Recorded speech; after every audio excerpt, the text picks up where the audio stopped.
Declining population, increasing crime, generational poverty. For decades, Baltimore has been struggling to find solutions. This Project Baltimore's Chris Papps explains one community leader believes the answer to a better future lies in the past. This is East Baltimore, the east part of East Baltimore. Pastor P.M. Smith knows his city. I've only ever lived in East Baltimore. Born here in the 1940s. That whole corner, they drug dealers. Been here for years. Smith grew up in a Baltimore that's very different than the one he lives in today. Oh, no, they're not on my corner. One of the things is the breakdown of the family. We always have to start there. No consequences here or there, so the result is going to be what? Courtrooms, right? Incarceration, right? We in trouble.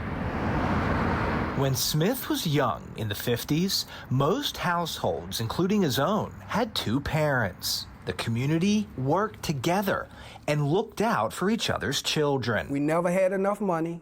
It was 6 kids, but there was one message from my parents and from everybody in my community. Boy, you got to get your education. If you get your education, nobody can take it from you. Back then, Baltimore was a robust city with nearly 400,000 more residents than it has today.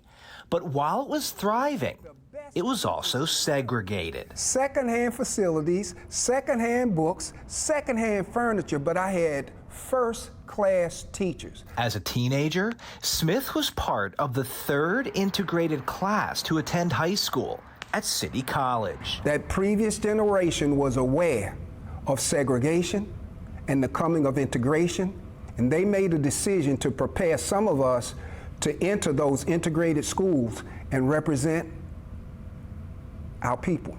Do you feel the public school system in Baltimore was better in 1950 than it is today? Absolutely. The standard there was mastery. If you didn't master the subject matter between September and December, you repeated it. After graduation, Smith attended Coppin State and later earned a law degree from the University of Michigan. Then, it's home. He returned to Baltimore. It's home. And it was almost like I was programmed to come back. This is a community, the community I grew up in, not only birthed me, but they buoyed me, they elevated me and lifted me up, and they set boundaries for me. Amazing is His grace. Is that what we're going to sing this morning?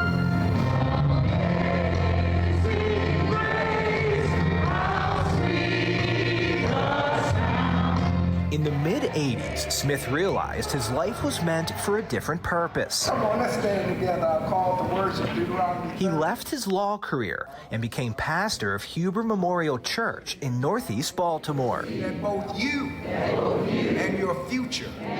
A few years later, he opened H.O.P Academy. Because that's the only way you affect change. You cannot do it from the outside. You can only do it from the inside.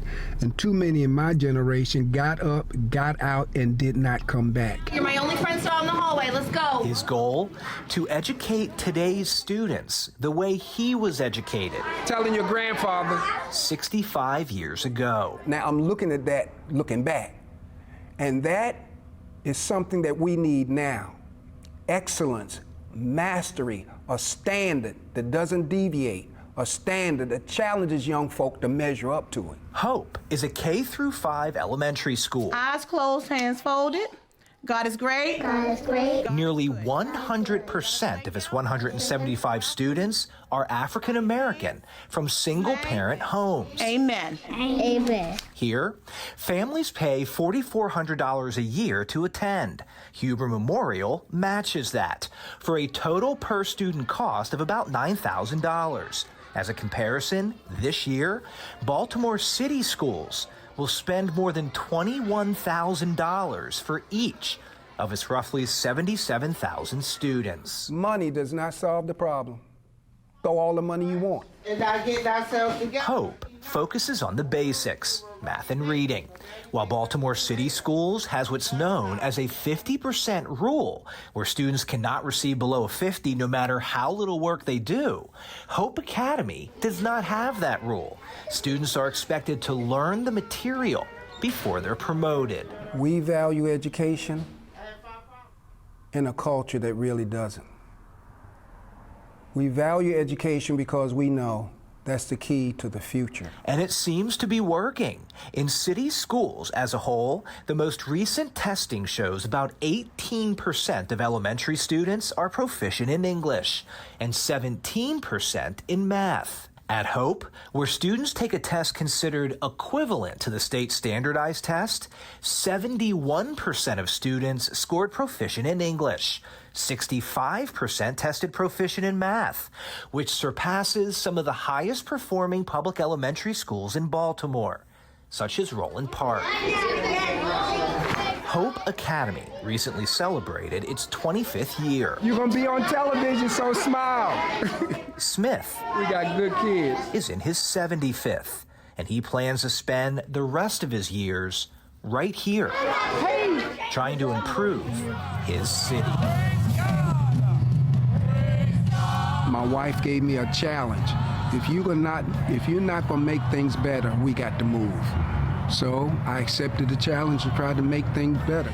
We owe the next generation at least what the previous generation gave us, a basic foundational education upon which we can springboard to the next level. It's critical. We got good kids. I'm Chris Pabst, and this is